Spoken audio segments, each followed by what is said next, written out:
Rebecca Foust coming to you from northern Vermont, originally the land of the Abenaki tribe. Thank you, Patrick, Dell, Jake, and the rest of the tireless staff at the Frost Place, and thanks to my students for their passion and diligence in workshop today. It's an honor to be among this faculty and company and to be reading tonight along with one of my absolute poetry heroes, Patricia Smith. The Frost Place is important to me. The best summer of my life was 2014, when I had the great honor of being the DPIR there. And a lot of what I'm going to read tonight was actually written or revised there. I'm going to give a little trigger warning. Some of these poems might contain content that some people may find upsetting or offensive. And if that happens, please feel free to opt out with no consequences. Because I want to celebrate our new Freedom in Form track, the poems I'm going to read tonight are mostly in form. So get ready for a lot of villanelles and sonnets. But I'll start with one in free verse, which is, by the way, a form, written during one of our devastating California wildfires that consumed a town called Paradise. We have a lot of blackouts now in California, and some of them are preemptively imposed when the air is dry and the wind is high. Blackout. When the lights went out, a soft silence settled over everything like fine, heavy ash. We stopped talking, newly aware of the candles lit on the table, the edge of everything blurred in a way that felt beautiful. We turned off our phones to conserve the charge. That was before the towers went down. And then we looked up from them into each other's faces. We had not looked before, not that night. The candlelight cast different shadows, sculpting ridges and plains we hadn't known were there. Small sounds became acute, a faucet plinking somewhere, crickets, calls of owls. We lowered our voices, exposed in darkness in a way we were never exposed in the light. There was fear, yes, elemental fear, mineral fear of the dark and the wildfire raging 30 miles to the north. There was fear of showing our fear and of showing a certain lack of gratitude that things were not yet quite dire. There was the car's gas tank on empty and the go bag not yet packed, the single corridor out of Marin already unspooling a bright red mylar ribbon of traffic through the dark hills. And above them, the stars we'd forgotten, usually masked by the streetlights, but tonight, bright, cold, unperturbed, still there, throwing fire at our eyes from light years away. How funny to measure distance with time. Or maybe not funny at all. It takes 5 minutes to make the freeway in no traffic, an hour or more during rush hour. The precise distance between life and death, or was for the cars caught in the hell called Paradise, sparks arcing like sequins across windshields, steering wheels too hot to touch, flames walling both sides. Some people died in their cars, or running from them, or in their beds, or barns, letting out the livestock. Moments before, maybe sitting at a table like this one in the new dark, looking at around each other in wonder, seeing something new and listening, really listening. So that's back from a time when we thought that, towering inferno wildfires were the worst thing we had to be worried about. It kind of seems like the good old days now. During the Kavanaugh hearings 2 years ago, I was in such despair while reading all those Me Too stories. And it made me think about my own sexual initiation. And I'm lucky because it wasn't forced. And in fact, it was joyous. The title of this next one has no translation, I know, but it's the name of a Mozart piece. exultate jubilate. That you were exactly as ardent as I and as novice. That you had to ask only once, but did ask, and did not speak of it after to others. That it was an eclogue and an orchard dialogue with apples and talking and tears, and we did not know but learned to know, and learned to know without fear. That you learned with me, going slow, and took nothing, but only gave, and received without shame, in slant light, in the fall, your hands framing my face, you kissing me open-eyed, you laughing into my mouth, our going together into the great secret, exultate jubilate, in actual fact then, and now recalled as. The next one comes from a visit to a chapel near Trucas, New Mexico. It's a place that people make pilgrimages to, hoping to get cured by this dirt that's in the chapel. It's this magic healing dirt, and people eat it and drink it and put it on their bodies, and it has healing powers. It's called All Dirt is Holy. From Santa Fe, I planned to drive north through the mountains of Sangre de Cristo, but my wheel turned itself to wind down into a green pinioned valley, Chamayo, a church. Inside, cool dark, an altar with icons and candles, and a back room of raw earth strewn with milagros, crutches, prosthetics, glass eyes. Father Rokas says God alone heals, not what's backhoed off site and trucked in by night to this room. Still, I drank the dirt tea of desert, arroyo, sky, and high chaparral, and what I disbelieved drew me to a well where I knelt and dug and held in my hands a world of white birds and linen and wounds.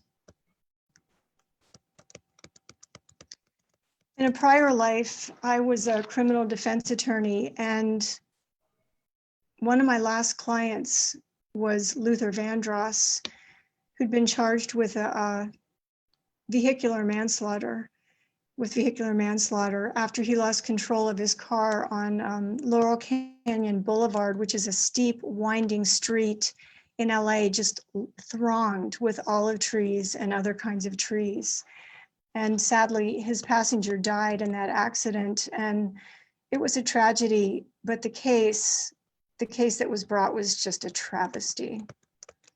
Eventually, they dropped the charges, but this comes out of that experience. Blame.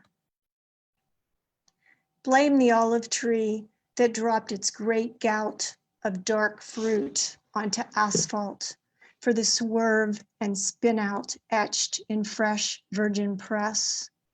Blame the natural law that made helpless bodies attract and collide, then come to rest in the acacia tree canyon. The driver sat behind the wheel, his side not pierced, not yet. Yes, he was drunk, but only with joy, for the lovely, lithe boy, now fused with the car, shrink-wrapped in leather and steel, and veiled by the webbed windshield. The one who sang backup gospel like a bruised angel and was the hope of his whole Bronx block. Blame the last bright note that opened his throat and sank into pollen and dust. Okay, Patrick, you're really going to have to take me to the woodshed for this next one. It's got a pirouette in it. I was thinking here not so much about that move itself, that spin that involves spotting, as the preparation for it, the way you're trained to suck everything in, your back, your front, everything, and contract all you've got right into your core. This is after a poem by Leon Stokesbury, who I think was Dell's teacher. Preparation for pirouette. When my newborn lay, gray, silent, and still, I saw a notch in the skin at his collarbone, a petal puckered by rain, or over an open mouth, a veil of chiffon sucked in, breath's first pirouette. When my mother lay dying, what pierced me was not her mouth's black puckered O. It was not her hands going slack at the rails, or even her eye sunk into irisless stone. It was that last breath, suring the flesh at her throat, the sign that she, drawn utterly, inwardly taut, was braced to her clenched core against death. One day, my turn, to make a wreath of my arms, rise up on point, then whip, pivot spot, be gone. Let my throat ache then, be notched, each flawed dawn. So that was in terza rima. Not all my sonnets rhyme. And yeah, there are naysayers out there like Marvin Bella's one who will say they aren't sonnets, but in my craft class talk on Thursday, I'll explain why he's wrong and can go kick rocks. So the next poem was inspired by Luis Alberto Urria's Devil's Highway, a nonfiction account of a group of immigrants called the Yuma 14 who did not survive the crossing into this country. I think it was in the book that I read about people sucking on stones as a way to deal with the thirst and getting spines in their hands from tapping cactus for water. And this is for Javier Zamora. Requiem Mass for the Yuma 14. Beyond the border, they could smell the rain. It smelled like freedom, freedom and home. The desert composes its requiem. The oldest was 60, his grandson 13. One wore new jeans, one carried a comb. Beyond the border, they could smell the rain. They got lost. Then they lost their water. The sun was a furnace blast. Dust, thirst, delirium, the desert composing its requiem. Vampire air, heat that bakes flesh off bone. Hands fretted with spines, mouths crammed with quartz, they smelled the rain.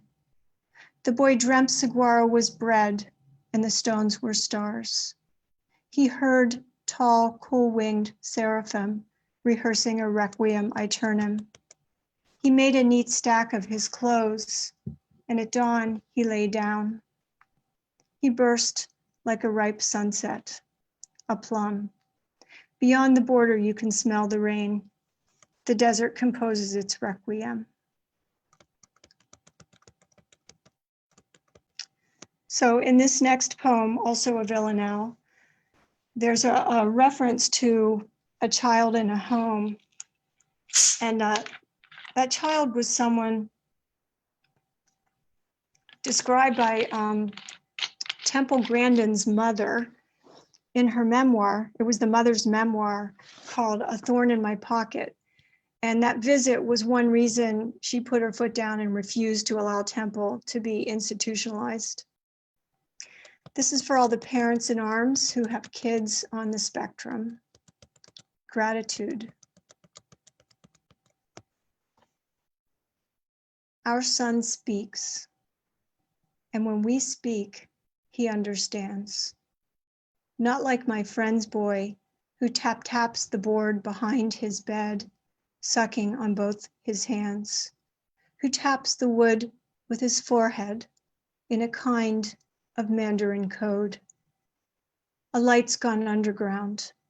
No speech, but at least he can gesture and understand, so he's better off than the steel-cribbed child, blind even to pain, left at the home, whose eyes were wide and blue, who also began by sucking his hands. Then his teeth came in.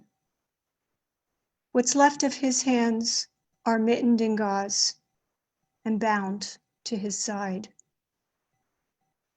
Our son speaks. He talks. We talk, he understands. And this is the crux. When he talks, we understand if he hungers or thirsts, is sad or scared. We could keep him home. We put books in his hands. He's not wild, pinned in a trap, chained to his own spine, gnawing the only way out. He speaks. He holds a pen. He understands. He has all of his fingers on both of his hands.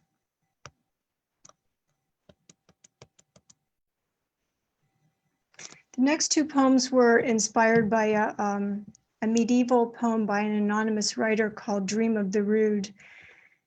And it's about this traveler who's walking along the road and he sees just this dead stick of a tree that suddenly explodes in gore and light. So it's the true cross, and that's what a rood is. It's the cross.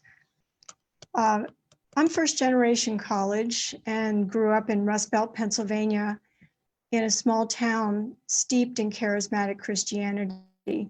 So that's probably one reason that poem blew me away the first time I saw it, which was in a freshman survey course. Oh, and Compline, that's one of those hours that the bells toll in a monastery, and it's the last one. Compline. In your dream of what never happened, a boy turns away from your grief, and each month's empty womb tolls a compline to spring. Once you knew time as a starving, sumptuous waste that felt better than pomegranates ever could taste. Now despair, keen as a blade drawn again and again in water run over a stone, and so bright it might be the fierce start of joy.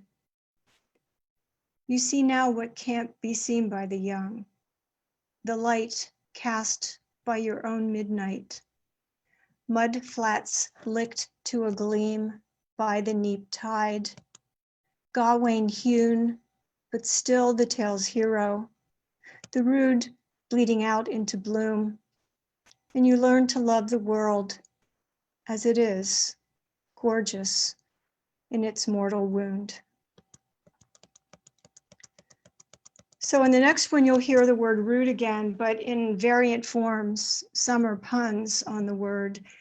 And puns are your best friend when you're writing a villanelle or a sestina. Dream of the rood.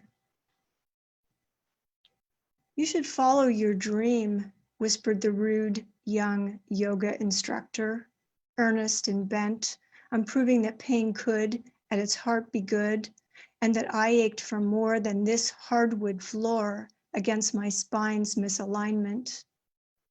I'd signed up to follow it, my dream, but now I rued the day I'd moved to this crazy state, loaded with cord stack, the family tree, felled by blood, smoke, and gin. Mom and Dad died years before they each died.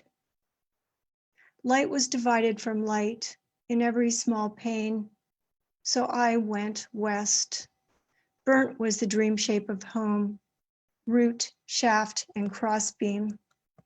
In my first year of dead and no weather, I wanted winter. I pined for trees with no leaves and for any word spoken in tongues. Stand, she said, on your head, and it began to rain. Outside, upside down, a tree bled. I dreamt blurred red bud, the rude, pain-pierced light, a dead tree in luminous bloom. Here's a short sonnet about, I think of it as invisible hope. It's there, but it's invisible. Vernal ponds are basically big puddles that appear after the winter thaw, and then they melt away in the spring. And this one mentions mountain lions that for a long time were thought extinct in Pennsylvania. Vernal. Some things we believe cannot be redeemed, but in a valley the railroad finally forgot. The silted, slugged ditch we would not eat fish from once again runs, a river. Creeks fill as before with water that is clear, not black. Grass grows back between tracks and rails. Great limestone spalls hewn from the mountain exhale and heal into soil. A stump heaped with live coals, split and all but winched out. In spring frails a new circlet of green. Mountain lions are seen. A sun is born blue and lives. Some things we believe cannot be redeemed, but the dawn, as yet, is diurnal. The woods keep a hushed vigil, then rustle with life we can't see, and small ponds well from the ground while we sleep. I'll close with one last brief sonnet that shares its title with the name of my next book, which is, I'm thrilled to say, is coming out with 4-Way Books in 2022. And thanks again, everyone, for sharing this space with me tonight. I had a ball today, and I can't wait to see what happens next. Only. Oh, love, this happened, or it did not. Into a room with green walls, my son was born. His cord was torn too soon, so they cut off his head to save his heart.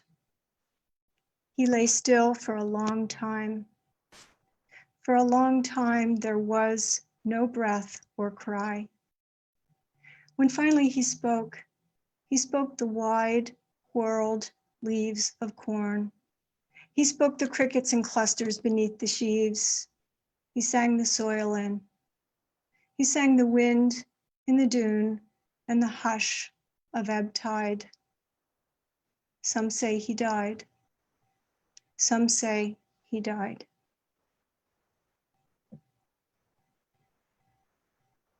Thank you.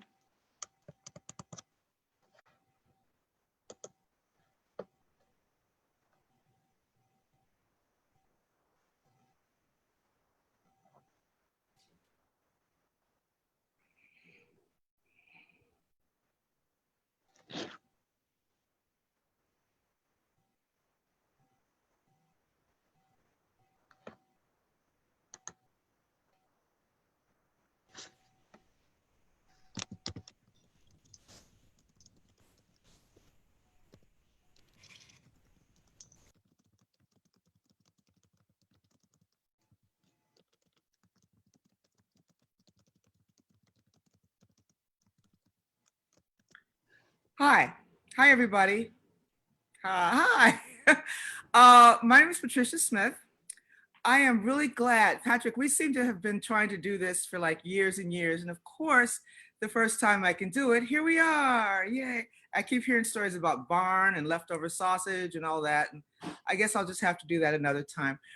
Rebecca, that was absolutely beautiful. One of the things about Zoom, one of the best things about Zoom, one of the things, good things about the pandemic, it's strange, is that I get to see and hear poets that I normally would not. And it's really an honor to be here with you. And thanks the rest of you. Hello to my group. We all got tattoos earlier. Anyway. I'm going to, this is a really beautiful book put out by Northwestern University Press.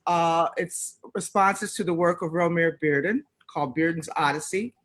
And the work that I was responding to was a series of paintings about Harriet Tubman. So I'm going to read those poems first. I think probably got about 3 poems. One of them's kind of long. So thanks, and thanks for listening. Fixed on a Furious Star. 1. Passage. The passage begins with the sun, an almost unreachable want. There is incredulous howl, the torpid sloshing of water against wood.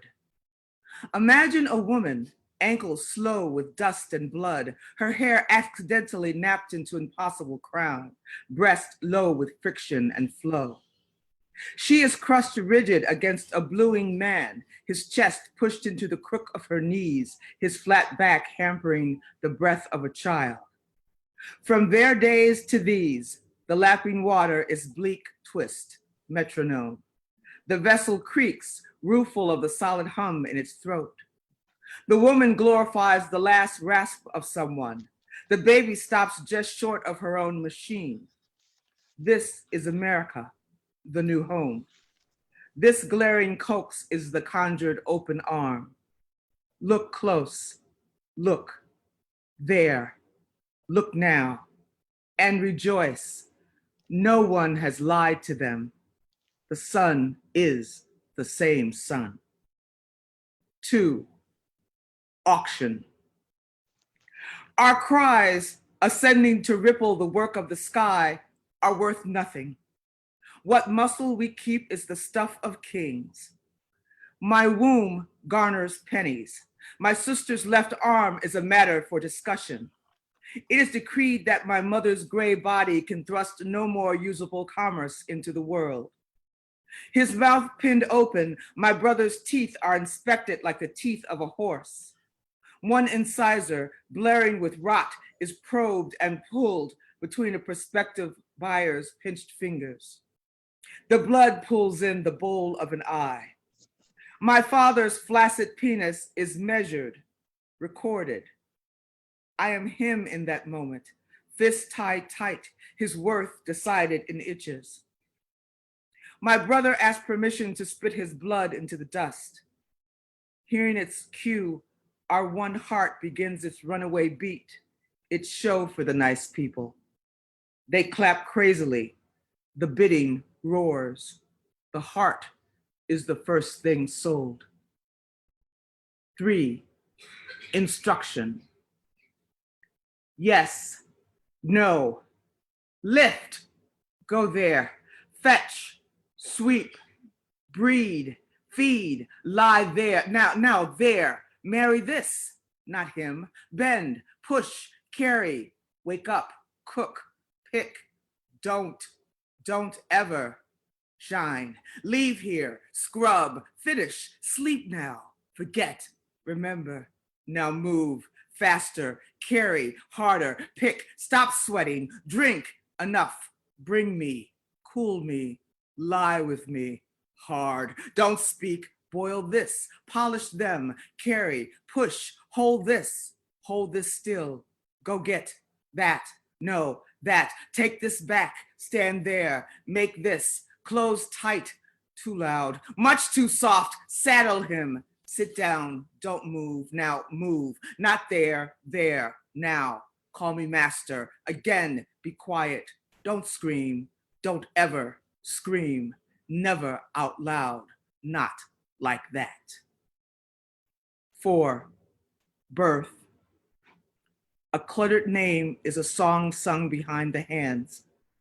Your first lesson is not to arch toward touch, but to suspect its motives. 5. She is struck by the weight. I knew what I was doing. I knew that the white man would ask, that I would say no, that the slave would look past us toward light, that the weight would miss him, hit me. I knew that my blood-threaded blaze into the sawdust on the floor, that what I had come to buy would be scattered around me, that no one, not one, would scream. I knew what I was doing. I was killing myself a little. That man split my head wide open so that something wider could get in.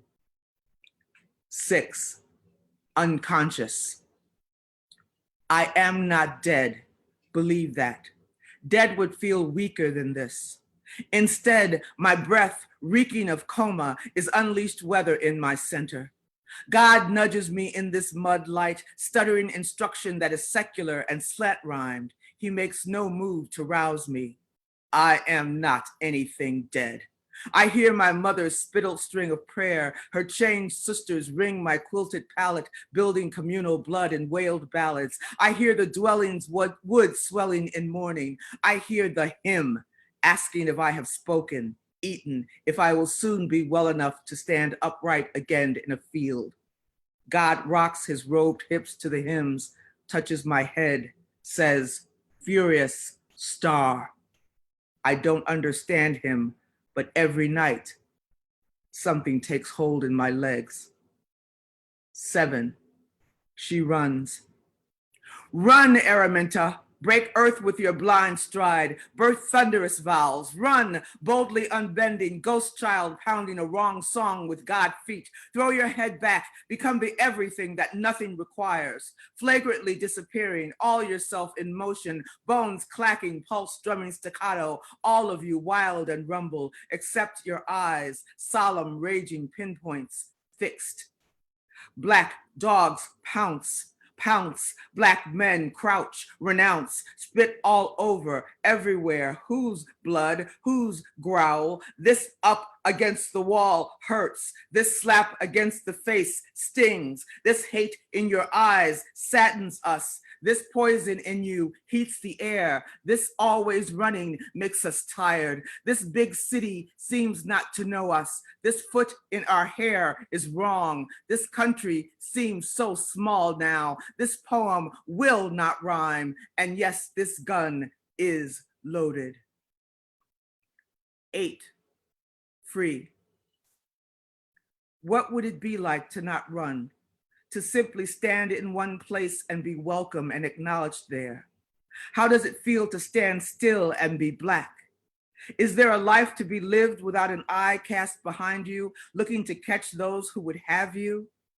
To not run, to not bribe the wind, to not run, to not know the first name of rivers and animals, to not run, to pass your days slow and with some sort of reason, to be Black, no, to be white, to not run. 9, free.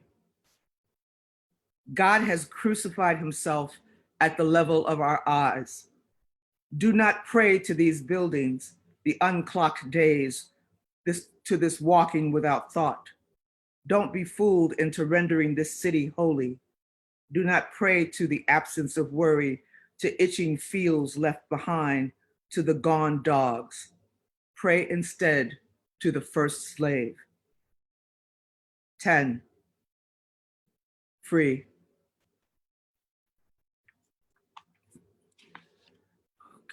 And actually, I think I have one more, but it's relatively long. Just one moment. And it is right there. Okay. I'm sorry, it's numbered again. Is there a rule somewhere? Don't read 2 numbered poems in a row?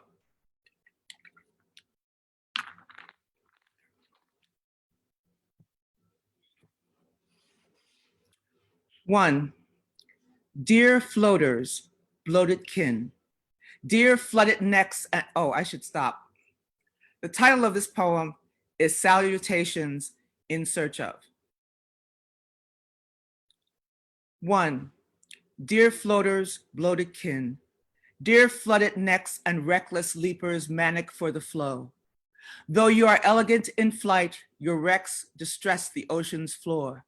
The stark tableaus of sliding skin and swarms of slither set to drumbeat in your hollows. This is free, proclaimed by slaver's scourge. Do you regret rebutting scar with water? Dear debris, that ocean mothers all your rampant funk and splurts her undulating arms for you. She likes to think that you are simply drunk with purpose. Dear, the voyage never knew your name. You rise in pieces, loved to death, at last unshackled. Time will hold your breath. 2. Dear wild tumultuous, your mouth, dear God, your mouth in fevered skirmish with the tongue, denying sound for rope or goldenrod. Dear mouth, still bulging with Atlantic, wrung into its new. Your tangled words are lashed into the back, intending to explain the gritted teeth inspected for a flash of rot. The hefted cock or breast, a chain that's wrenched away with clinging shreds of skin. Dear going to market, beauty on the block, seed driven deep. Dear chartered womb, within you squirms a tendency, a paradox. You trusted voyage, trust to kin, and found the tongue through tumult. Now you need a sound. 3. Dear mute contrivance, graceless drudge, dear hexed, dear wily roots and conjures, dear persist with your existence, flaunting all that flexed and bumptious brawn, dear flagrantly dismissed, the writhing in the cottonwood, dear flail and drip, dear runaway who runs the hell away, dear prey for drooling cur, dear veil of Judas moon, its murmured decibel of light, dear cautious measurer of splay and fury in a heedless star, dear we. Dear woman who must now learn to unsay her purpose as a mute machine, dear be that soft alive. Dear man whose beating drum was lost at sea, what nouns will you become? 4. Dear lurch and pirouette, dear flamed facade, dear eye that won't dissolve. Your audience, obsessed with shrinkage, fancies to applaud and whoop, but damn that eye and the suspense and dogged smolder of its wide aloud. Identified, of course, and doomed to swing, you vow to witness. Your enraptured crowd, delighting in your noosing as a thing to do not wish to be seen by you. Dear languid rumba, freakish scorch and sway, dear blackened reckoning, dear charred askew, dear stuff of nightmares seeping into day, the fire has died, there's nothing of you there, but they still see the fiction of your glare. 5. Dear Langston, Zora, Louis, Josephine, dear Harlem, their rampaging stanzas, still explosive, whether they are sugar lean pronouncements from a horn, the thrill of stories touting faces like the ones who hallelujah every time they read themselves, or, not to be outdone, a pure astonishment of women. Need this nurture and this verb on dimming days. Dear give you back your name, dear higher ground, dear noontime strutter balancing glasses and being Negro all upside that town, dear swinger to a thicker harmony, dear every man they said you couldn't be. 6. Dear migrant on a greyhound, stunned upright, or crammed into a wheezing Plymouth, or bewildered by the rails soon to ignite beneath your seat. Dear locked and shuttered door with you on both the sides. Dear bound to be more partial to the heat. Folks say the chill in old Chicago knows your bones. The key is birthing your own son and clutching till it walks with you. Dear you, already done surrendering magnolias, feigning shame at chitlins, holding that amusing gun to your own truant heart. Dear faultless aim, dear northern body scrubs at what it must, that wily scarlet slap of southern dust. 7. Dear edgy citizen, dear crazed careen through multitudes of all the same as you, your skittish eyes outstretched. Dear seen and then, as if on cue, unseen. You knew enough to heed the itchy siren song that cooed you through the rusty, yawning maws of factories. Dear often in the wrong direction. Dear Chicago digs its claws in you. The rank air gorgeous with disease and pay stubs.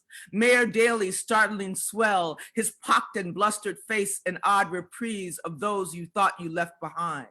Dear bell that keeps on ringing, blues that hit their mark and make you dance all righteous in the dark.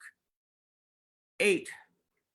Dear skip still illegal in all kinds of light. Dear bullseye, trees rise up on spindly toes whenever all your skin strolls by. Dear quite mistake of you, the way you dare expose your neck and walk as if you own a thing. Dear blue on you, and don't you wish there was a ship, one chance to take a frenzied wing into the ocean?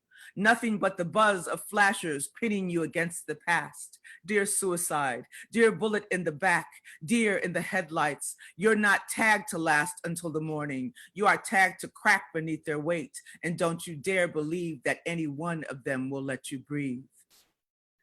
9.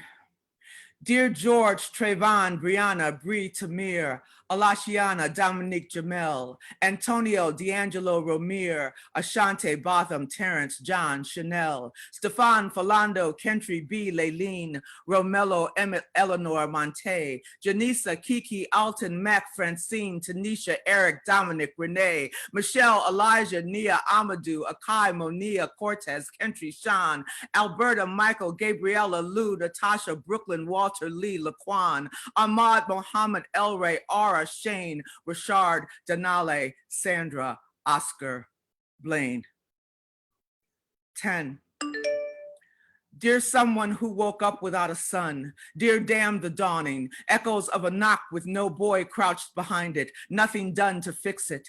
Dear reverberating shock, dear someone flailing, ripping at the air, dear hollow where he was, dear someone who's obsessed with resurrecting him, who dares believe the muck of bullet hole and bruise will ever breathe as anything but dead, dear someone, loving body on its way to being only body, just that red and syrupy annoyance, hosed away when street decorum says it will, dear damn, dear chalk all washed to none, dear traffic jam.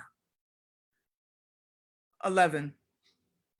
Dear woman wounded by the things you've heard, dear angry all your days, dear vibing wire on top your head, dear better watch the words you say to white folks, don't make them tired of you, dear wish you'd pinch those nostrils down, that nose is half your face, dear talk too loud, dear stay out the sun, you fool around, get blacker than you are, what, you too proud to settle for that ordinary man, gonna be too late real soon, dear press those naps, and don't you tell me that you plan on yelling about that Black Lives Matter mess, dear who the hell you think you are, dear who the hell you think you are.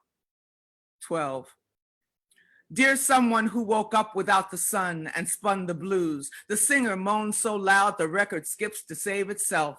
Dear done so wrong, dear frying lettuce in the lard, dear wonder could a matchbox hold your clothes? Your child's been scraped up off the boulevard, since then ain't seen yourself. Do you suppose some rebel yell can find you, hit you hard? Dear someone who has chosen just to rust instead of breathe, here's how they lie to you. Your child will keep on dying and you must keep punching play to watch him blue and blue until he trends. Then he's a photograph who laughs at you and rips himself in half. I rip another page in half. Dear, and start again. Dear floaters, bloated kin, dear flooded necks, dear wild tumultuous, your mouth, dear God, dear mute contrivance, graceless drudge, dear hexed, dear lurchin pirouette, dear flamed facade, dear Langston, Zora, Louis, Josephine, dear migrant on a greyhound stunned upright, dear edgy citizen, dear crazed Kareen, dear still illegal in the neon's night, dear George, Trayvon, Brianna, Bree, Tamir, dear someone who woke up without a sun, dear woman wounded by the things you hear, dear anyone who wakes without the sun. That's all. Thank you, guys. Thank you.